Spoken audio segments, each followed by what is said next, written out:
मौजूद आई हैं। औज़ु बिल्लाहि मिनश शैतानिर रजीम बिस्मिल्लाहिर रहमानिर रहीम।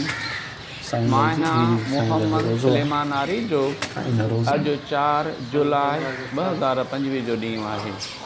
अॼु असांजो मौज़ू आहे मोहतरम जनाब मौलवी ताज मोहम्मद फ़ोखर साहब जो। पाण ॻोठ ख़ैर मोहम्मद आरीजा तालुके बाकराणी ऐं ज़िले लाड़काणी में सन किन किताबनि में 1904 आहे ऐं किन किताबनि में 1909 ईस्वीअ ऐं 1323 ऐं किन में 1327 हिजरीअ में हिकिड़ो मोज़िज़ ख़ानदान में मीर ख़ान फ़ोखर जे घर में जनमु वरितो। क़ुरान पाक जी शुराती तालीम पंहिंजे ॻोठ में मुला ख़ुदा बख़्श मीर बर वटि हासिल कई। फ़ारसीअ जी तालीम ॻोठ आरीजा जे पाड़े थारे वहण में मौलवी ग़ुलाम हुसैन आरीजे ऐं मौलाना काज़ी ग़ुलाम उमर आरीजे जन खां सिकंदर नामे ऐं दीवान हाफ़िज़ ताईं पढ़ियो। अरबी जी तालीम ॻोठ ठोड़ी बिजार तालुके कंबर में मौलवी करीम दाद चांडीअ वटि मदरसा पीर रशदुल्लाह लालू राइन तालुके वारा में भी पढ़ियो। आख़िरी दीनी तालीम ॻोठ सोनो जोतोईअ में अबू अल फैज़ मौलवी ग़ुलाम उमर जोतोईअ वटि पढ़ाई ऐं फ़ारगुल तहसील थिया। पंहिंजे ॻोठ ख़ैर मोहम्मद आरीजा में 13 जुलाई 1919 में जामियो मस्जिद जे मदरसे जो पेश इमाम मुक़ररु थियो। वरी कुझु वक़्त लाइ पंजाब लाहौर ऐं गुजरात वञी मंतक़ फ़लसफ़े ऐं नहव दौर करे मोटी आयो।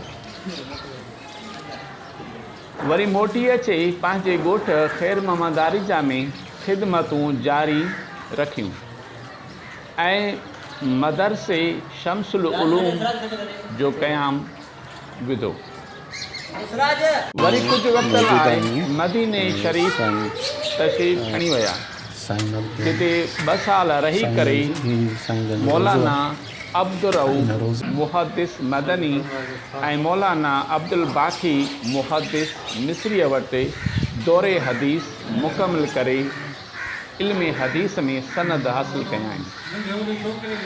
हींअर ॻोठ आरीजा वापसि अची करे मुस्तक़िल तौर ते दरस तदरीस जो सिलसिलो शुरू कया आहिनि।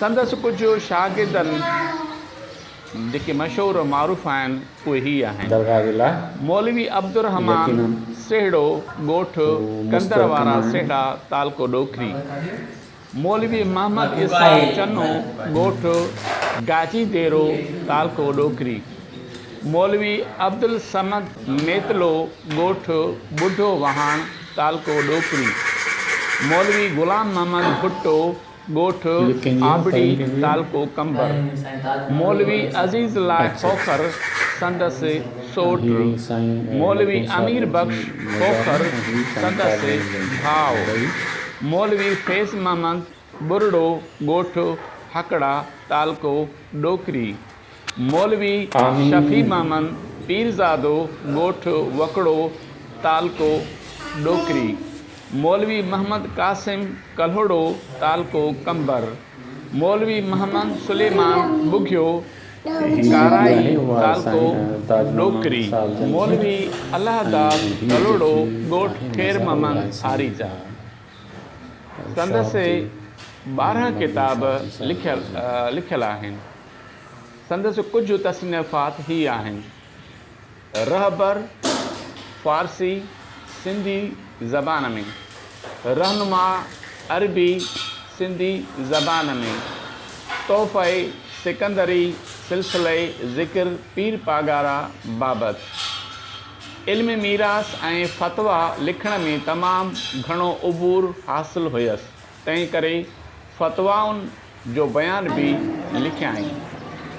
संदसि ही ॿ किताब सदाकत हुसैन ऐं नूरुल बसर छपियल आहिनि।